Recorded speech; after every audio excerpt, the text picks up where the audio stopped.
പരിശുദ്ധാത്മാവുമായ ത്രിയേക ദൈവത്തിന്റെ തിരുനാമത്തിന് എന്നേക്കും മഹത്വം ഉണ്ടായിരിക്കട്ടെ. ആമേൻ. പ്രിയമുള്ളവരെ, ഇന്ന് ധ്യാന വിഷയമാക്കുന്നത് യോഹന്നാൻ 1:19 മുതൽ 34 വരെയുള്ള വാക്യങ്ങൾ. നീ ആരാണെന്ന് ചോദിക്കാൻ യഹൂദർ ജെറുസലേമിൽ നിന്ന് പുരോഹിതന്മാരെയും ലേവ്യരെയും അയച്ചപ്പോൾ യോഹന്നാന്റെ സാക്ഷ്യം ഇതായിരുന്നു: ഞാൻ ക്രിസ്തുവല്ല. അവൻ അസന്ദിഗ്ധമായി പ്രഖ്യാപിച്ചു. അവർ ചോദിച്ചു, എങ്കിൽ പിന്നെ നീ ആരാണ്? ഏലിയായോ? അല്ല എന്നവൻ പ്രതിവചിച്ചു. അവർ വീണ്ടും ചോദിച്ചു, എങ്കിൽ നീ പ്രവാചകനാണോ? അല്ല എന്നവൻ മറുപടി നൽകി. അവർ വീണ്ടും ചോദിച്ചു, അങ്ങനെയെങ്കിൽ നീ ആരാണ്? ഞങ്ങളെ അയച്ചവർക്ക് ഞങ്ങൾ എന്തു മറുപടി കൊടുക്കണം? അവൻ പറഞ്ഞു, യെശയ്യാ ദീർഘദർശി പ്രവചിച്ചതുപോലെ കർത്താവിന്റെ വഴികൾ നേരെയാക്കുവിനെന്ന് മരുഭൂമിയിൽ വിളിച്ചു പറയുന്നവന്റെ ശബ്ദമാണ് ഞാൻ. സമാന്തര സുവിശേഷങ്ങൾ 3-ലും സ്നാപക യോഹന്നാന്റെ ദൗത്യത്തെക്കുറിച്ച് ഇപ്രകാരം തന്നെയാണ് പറഞ്ഞിട്ടുള്ളത്. യെശയ്യാ പ്രവാചകന്റെ പുസ്തകത്തിൽ നിന്ന് കോട്ട് ചെയ്തുകൊണ്ട് സ്നാപക യോഹന്നാൻ തന്നെ ഇവിടെ പറയുകയാണ്, യെശയ്യാ ദീർഘദർശി പ്രവചിച്ചതുപോലെ കർത്താവിന്റെ വഴികൾ നേരെയാക്കുവിനെന്ന് മരുഭൂമിയിൽ വിളിച്ചു പറയുന്നവന്റെ ശബ്ദമാണ് ഞാൻ. യെശയ്യാ 40:3 അതായത് സ്നാപക യോഹന്നാനെ കുറിച്ച് യെശയ്യാ പ്രവാചകൻ മുൻകൂട്ടി അറിയിച്ചിട്ടുള്ളതാണ്. സ്നാപക യോഹന്നാൻ മരുഭൂമിയിൽ വിളിച്ചു പറയുന്നവന്റെ ശബ്ദമാണെന്ന്.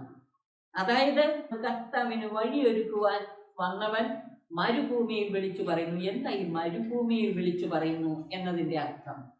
മരുഭൂപ്രദേശമാണോ? അല്ല, മലയാളത്തിൽ അങ്ങനെ വിവർത്തനം ചെയ്തേക്കുന്ന പക്ഷെ വിജനസ്ഥലം എന്നാണ്. വിജനസ്ഥലത്ത് വിളിച്ചു പറയുന്ന. ഇവിടെ ഒരു കാര്യം മനസ്സിലാക്കുക, സ്വന്തം ഭവനത്തിൽ അല്ലെങ്കിൽ ജനങ്ങൾ തിങ്ങിപ്പാർക്കുന്ന ഇടങ്ങളിൽ ഇവർക്ക് ഏകാഗ്രമായി പ്രാർത്ഥിക്കാനുള്ള സൗകര്യമില്ല. പിന്നെന്ത് ചെയ്യും? അവർ വിജനസ്ഥലത്തേക്ക്. യേശുവും അങ്ങനെയല്ലേ? വിജനസ്ഥലത്തും മലമുകളിലും. രണ്ടിടത്താണ് യേശു പോയിട്ടുള്ളത്, വിജനസ്ഥലത്തും മലമുകളിലും. വേറൊരർത്ഥം കൂടെ ഇതിനുണ്ട്. ശൂന്യവൽക്കരിക്കപ്പെട്ട ഹൃദയങ്ങളിലെ ദൈവത്തിന്റെ വചനത്തിന്റെ പൊരുൾ ഗ്രഹിക്കാനും അനുഭവിക്കാനും സാധിക്കൂ.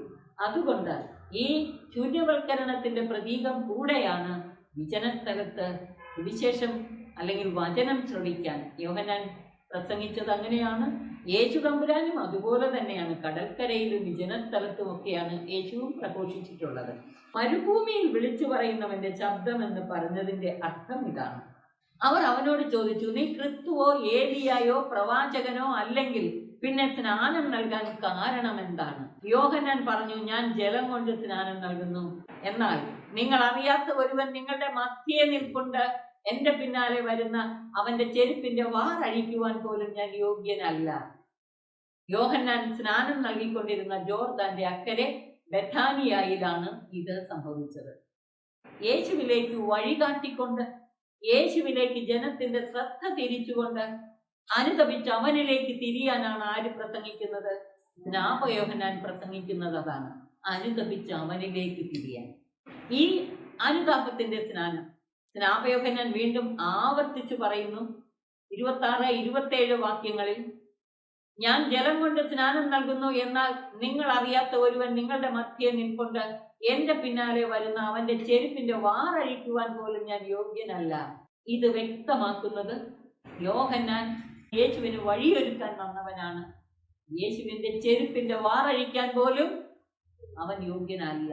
അപ്പൊ തൻ്റെ അയോഗ്യതയും യേശുവിന്റെ യോഗ്യതയും, യേശുവിന്റെ ഔന്നത്യവും യോഹന്നാന്റെ നത്തിങ്നെസ്സും എടുത്തു കാട്ടുകയാണ്. 29 മുതലുള്ള വാക്യങ്ങൾ. അടുത്ത ദിവസം യേശു തന്റെ അടുത്തേക്ക് വരുന്നത് കണ്ട് അവൻ പറഞ്ഞു, ഇതാ ലോകത്തിന്റെ പാപം നീക്കുന്ന ദൈവത്തിന്റെ കുഞ്ഞാട്. യേശുവിന് ജോണിന്റെ സുവിശേഷത്തിൽ എന്തെല്ലാം നാമങ്ങൾ യേശുവിന് നൽകപ്പെട്ടു. ജോണിന്റെ സുവിശേഷത്തിൽ യേശു ക്രിസ്തു, യേശു ക്രിസ്തു, ഏകജാതൻ, വചനം, ഈ പദങ്ങളാണ് നമ്മൾ ആവർത്തിച്ച് കണ്ടത് യേശുവിനെ സൂചിപ്പിക്കാൻ. ഒപ്പം സത്യം, കൃപയുടെ പൂർണ്ണത, ലോകത്തിന്റെ പാപം നീക്കുന്ന ദൈവത്തിന്റെ കുഞ്ഞാട്. ഈ കുഞ്ഞാട് എന്ന ഉപയോഗം പഴയ നിയമത്തിലുള്ളതാണ്. പാപപരിഹാരമായിട്ട് കുഞ്ഞാടിനെ ബലിയർപ്പിക്കുക.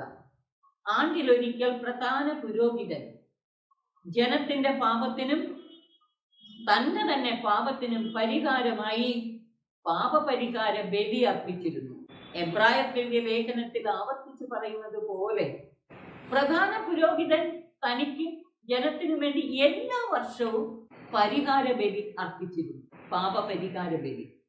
പക്ഷേ ഇവിടെ യേശുവിനെ കുറിച്ച് പറഞ്ഞേക്കുന്നേ ലോകത്തിന്റെ പാപം നീക്കുന്ന ദൈവത്തിന്റെ കുഞ്ഞാട്. ഇവിടെ നീക്കുന്ന എന്നതിന് ഉപയോഗിച്ചേക്കുന്ന ഗ്രീക്ക് പദത്തിന്റെ അർത്ഥം വേരോടെ പിഴുതുമാറ്റുന്ന, റൂട്ട് ഔട്ട് ചെയ്യുന്ന എന്നാണ്. പാപത്തെ വേരോടെ പിഴുതുമാറ്റുന്ന, ഉന്മൂലനം ചെയ്യുന്ന എന്നർത്ഥം. യേശു ദൈവത്തിന്റെ കുഞ്ഞാടാകുന്നത് അവൻ എന്നേക്കുമായി ലോകത്തിന്റെ പാപം ഉന്മൂലനം ചെയ്യുകയാണ്, റൂട്ട് ഔട്ട് ചെയ്യുന്നവനാണ്. എങ്ങനെയാണ് യഥാർത്ഥത്തിൽ യേശു ഈ പാപം നീക്കിയത്? കുരിശിലെ യാഗത്തിലാണ്. അതിന്റെ മുൻ സൂചനയാണ് ലോകത്തിന്റെ പാപം നീക്കുന്ന ദൈവത്തിന്റെ കുഞ്ഞാട്. എന്റെ പിന്നാലെ വരുന്നവൻ എന്നെക്കാൾ വലിയവനാണെന്ന് ഞാൻ പറഞ്ഞത് ഇവനെ പറ്റിയാണ്. ഞാനും ഇവനെ അറിഞ്ഞിരുന്നില്ല, എന്നാൽ ഇവനെ ഇസ്രായേലിന് വെളിപ്പെടുത്താൻ വേണ്ടിയാണ് ഞാൻ വന്ന് ജലത്താൽ സ്നാനം നൽകുന്നത്. ഇവനെ ഇസ്രായേലിന് വെളിപ്പെടുത്താൻ വേണ്ടി. അപ്പൊ ലോകത്തിന്റെ പാപം നീക്കുന്ന ദൈവത്തിന്റെ കുഞ്ഞാടിനെ ലോകത്തിന് വെളിപ്പെടുത്തി കൊടുക്കാൻ വേണ്ടിയാണ് സ്നാപക യോഹന്നാൻ വന്ന് ജലത്താൽ സ്നാനം നൽകുന്നത്. സ്നാപക യോഹന്നാനും ക്രിസ്തുശിഷ്യരും എന്നുവെച്ചാൽ നാം ഓരോരുത്തരും നമ്മുടെ പ്രധാന ധർമ്മം എന്താണ്? യേശുവിനെ ലോകത്തിന് വെളിപ്പെടുത്തുക. അതിനെന്ത് ചെയ്യണം? യേശുവിലൂടെയുള്ള ദൈവിക വെളിപാട് സ്വീകരിച്ച് അനുഭവിച്ചുകൊണ്ട് സാക്ഷ്യപ്പെടുത്തണം. അങ്ങനെയാണ് യേശുവിനെ ലോകത്തിന് വെളിപ്പെടുത്താൻ. യേശു എങ്ങനെയാ വെളിപ്പെടുത്തിയത്? കുരിശിൽ സ്വയം ബലിയായി തീർന്നുകൊണ്ട്. കുരിശിൽ ബലിയായി തീർന്നത് വഴി ദൈവത്തിന്റെ സ്നേഹം അതിന്റെ പൂർണ്ണതയിൽ വെളിപ്പെടുത്തി. ദൈവത്തിന്റെ സ്നേഹം അതിന്റെ പൂർണ്ണതയിൽ വെളിപ്പെടുത്തിക്കൊണ്ട് ലോകത്തെ ദൈവത്തിലേക്ക് ആകർഷിക്കുകയാണ്. അപ്പൊ നമ്മൾ യേശുവിലൂടെ വെളിപ്പെട്ട ദൈവത്തിന്റെ സ്നേഹം ആഴത്തിൽ അനുഭവിച്ചറിഞ്ഞുകൊണ്ട് മറ്റുള്ളവർക്ക് സാക്ഷ്യം നൽകണം, യേശുവിനെ സാക്ഷ്യപ്പെടുത്തണം. അതിന് ചിലപ്പോൾ സ്വയം മരിക്കേണ്ടി വരും, നമ്മുടെ സ്വയത്തെ നിഗ്രഹിക്കേണ്ടി വരും. പക്ഷെ ഇതിന് നമ്മൾ തയ്യാറാണോ? യേശു ലോകത്തിന്റെ പാപം നീക്കുന്ന ദൈവത്തിന്റെ കുഞ്ഞാടായി തീർന്നത് കുരിശിൽ സ്വയം ബലിയായി തീർന്നുകൊണ്ട് ദൈവപിതാവിന്റെ അനന്ത സ്നേഹം വെളിപ്പെടുത്തിക്കൊണ്ടാണ്. അങ്ങനെയാണ് യേശു ലോകത്തിന്റെ പാപം എടുത്തു മാറ്റുന്നത്, റൂട്ട് ഔട്ട് ചെയ്യുന്നത്. എന്താണ്? ജോണിന്റെ സുവിശേഷത്തിൽ ഒരേ ഒരു പാപമേ ഉള്ളൂ. അടിസ്ഥാന കാരണം ജോണിന്റെ സുവിശേഷത്തിൽ അത് യേശുവിൽ വിശ്വസിക്കാതിരിക്കുന്നതാണ്, അല്ലെങ്കിൽ ദൈവത്തിൽ വിശ്വസിക്കാതിരിക്കുന്നതാണ്. അവിശ്വാസമാണ് ഏറ്റവും വലിയ പാപം. അപ്പോൾ ജനത്തെ വിശ്വാസത്തിലേക്ക് കൊണ്ടുവരുവാൻ യേശു ചെയ്തത് എന്താണ്? ദൈവത്തിന്റെ സ്നേഹം ലോകത്തിന് വെളിപ്പെടുത്തി കൊടുത്തു, സ്വയം കുരിശിൽ മരിച്ചുകൊണ്ട്. അതാണല്ലോ ജോൺ 3:16 പറയുന്നത്, തന്നിൽ വിശ്വസിക്കുന്നവരെല്ലാം നശിച്ചു പോകാതെ നിത്യജീവൻ നൽകാൻ വേണ്ടി തന്റെ ഏകജാതനെ നൽകുവാൻ തക്കവിധം ദൈവം ലോകത്തെ അത്രമാത്രം സ്നേഹിച്ചുവെന്ന്. സ്വപുത്രനെ പോലും നമുക്ക് വേണ്ടി തന്ന അനന്ത സ്നേഹം. ഈ സ്നേഹം കണ്ടാൽ പ്രതിസ്നേഹം കാട്ടാതിരിക്കാൻ സാധിക്കുമോ? വിശ്വസിക്കാതിരിക്കാൻ സാധിക്കുമോ? അപ്പോൾ നമുക്ക് ലോകത്തെ ദൈവത്തിലേക്ക് ആകർഷിച്ചടിപ്പിക്കാനുള്ള ഉത്തമ മാർഗം എന്താണ്? യേശുവിനെ ലോകത്തിന് കാണിച്ചു കൊടുക്കുക, ദൈവത്തെ ലോകത്തിന് വെളിപ്പെടുത്തി കൊടുക്കുക. അതെങ്ങനെ? സ്വജീവിതത്തിലൂടെ ഈ ദൈവത്തെ അനുഭവിച്ചുകൊണ്ട് സാക്ഷ്യപ്പെടുത്തണം. സഹനത്തിന്റെ വഴിയിലൂടെ ആയിരിക്കും പലപ്പോഴും അത്. എന്നാലും സ്വയം ത്യജിച്ചുകൊണ്ട് ദൈവത്തിന്റെ സ്നേഹം ലോകത്തിന് വെളിപ്പെടുത്തി കൊടുത്താൽ ഇന്ന് ലോകത്തിന്റെ പാപം നീക്കാൻ നമുക്ക് സാധിക്കും.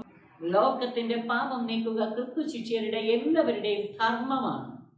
ലോകത്തിന്റെ പാപം നീക്കാൻ നാം ചെയ്യേണ്ടത് ദൈവത്തെ സ്വജീവിത സാക്ഷ്യത്തിലൂടെ ലോകത്തിന് കാണിച്ചു കൊടുക്കണം. ദൈവത്തിന്റെ അനന്ത സ്നേഹം സ്വജീവിത സാക്ഷ്യത്തിലൂടെ ലോകത്തിന് കാണിച്ചു കൊടുക്കണം. അതിന്റെ കൂടുതൽ വിശദീകരണത്തിലേക്ക് നമുക്ക് 3-ാം അധ്യായത്തിൽ വരുമ്പോൾ കാണാം.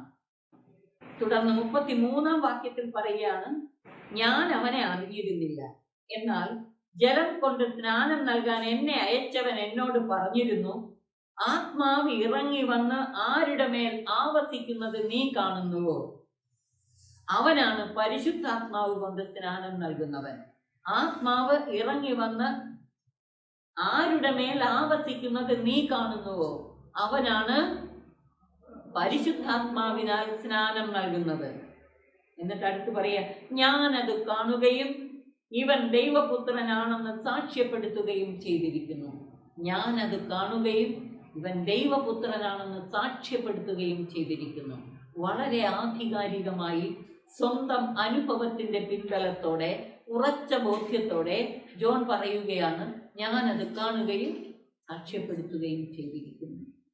അപ്പോൾ ഇവനാണ് ദൈവത്തിന്റെ പുത്രൻ. യോഹന്നാൻ ശ്ലീഹായുടെ സുവിശേഷം 1-ാം അധ്യായം 19 മുതൽ 34 വരെയുള്ള വാക്യങ്ങളിൽ വളരെ വ്യക്തമായിട്ട് നമ്മളെ ഓർമ്മിപ്പിക്കുന്ന കാര്യം, ഒന്ന്, കർത്താവിന് വഴിയൊരുക്കാനുള്ള നമ്മുടെ കടമ. യോഹന്നാൻ കർത്താവിന് വഴിയൊരുക്കിയെങ്കിൽ ഇനിയിപ്പോൾ നമുക്ക് വഴിയൊരുക്കാൻ കടമയുണ്ടോ? യോഹന്നാൻ കർത്താവിന്റെ 1-ാം ആഗമനത്തിനാണ് വഴിയൊരുക്കിയത്. നമ്മളോ കർത്താവിന്റെ പുനരാഗമനത്തിന് വഴിയൊരുക്കാനുള്ളവരാണ്. ഈ ദിവസങ്ങളിലെ എല്ലാം സുവിശേഷ വായനയിൽ കർത്താവിന്റെ 2-ാം ആഗമനത്തെ കുറിച്ചാണ്, അതിലേക്കാണ് നമ്മുടെ ശ്രദ്ധയെ തിരിച്ചേക്കുന്നത്. എൻ്റെ ആരാധനക്രമ വത്സര ധ്യാനത്തിനകത്ത് ആ പ്രഭാഷണത്തിൽ നിങ്ങൾക്കത് കേൾക്കാം. പ്രത്യേകിച്ച് സുവിശേഷങ്ങൾ നമ്മളെ ശ്രദ്ധയെ കർത്താവിന്റെ പുനരാഗമനത്തിലേക്ക്, അവന്റെ ആഗമനത്തിൽ ഒതുങ്ങി നിൽക്കാനല്ല, അവന്റെ പുനരാഗമനത്തിലേക്ക് നമ്മുടെ ശ്രദ്ധ തിരിക്കാൻ. യോഹന്നാൻ കർത്താവിന്റെ ആഗമനത്തിന് വഴിയൊരുക്കിയെങ്കിൽ നമ്മൾ അവന്റെ പുനരാഗമനത്തിന് വഴിയൊരുക്കാൻ ഉള്ളവരാണെന്ന് മറന്നു പോകരുത്. രണ്ടാമതായിട്ട്, യേശുവിന് സാക്ഷ്യം നൽകാൻ ജീവിത സാക്ഷ്യം, അതായത് യേശുവിലൂടെ നൽകപ്പെട്ട ദൈവിക വെളിപാട് സ്വീകരിച്ച് സാക്ഷ്യപ്പെടുത്തണം. മൂന്നാമതായിട്ട്, യേശു ലോകത്തിന്റെ പാപം നീക്കുന്ന ദൈവത്തിന്റെ കുഞ്ഞാടായത് ലോകത്തിന് ദൈവത്തെ പൂർണ്ണമായി വെളിപ്പെടുത്തി കൊടുത്തുകൊണ്ടാണ്. ദൈവത്തിന്റെ അനന്ത സ്നേഹം സ്വജീവിതത്തിലൂടെ വെളിപ്പെടുത്തിക്കൊണ്ട് ഇതുപോലെ നമ്മളും ലോകത്തിന്റെ പാപം നീക്കാൻ കടപ്പെട്ടവരാണ്. അതെങ്ങനെ സാധിക്കും? ദൈവത്തിന്റെ സ്നേഹം ലോകത്തിന് കാണിച്ചു കൊടുത്തുകൊണ്ട് സകലരെയും വിശ്വാസത്തിലേക്ക് കൊണ്ടുവരിക. അപ്പോൾ ലോകത്തിന്റെ പാപം നീക്കാൻ നമുക്കും കഴിയും. ഇത് നമ്മുടെ ജീവിതത്തിൽ അനുഭവിച്ചുകൊണ്ട് നമുക്ക് സാക്ഷ്യപ്പെടുത്തി ജീവിക്കാം. കർത്താവിന്റെ കൃപ പ്രത്യേകമായി നമുക്ക് അപേക്ഷിക്കാം. ദൈവമേ, ഞങ്ങൾ അങ്ങയുടെ യഥാർത്ഥ സാക്ഷികളായി തീർന്നുകൊണ്ട് അങ്ങയുടെ തിരുനാമം മഹത്വപ്പെടുത്തി ജീവിക്കുവാൻ, സകലരും അങ്ങയുടെ മഹത്വം ദർശിക്കുവാൻ ഞങ്ങളുടെ ജീവിതങ്ങൾ ഹേതുവാക്കി തീർക്കണമേ. ആമേൻ.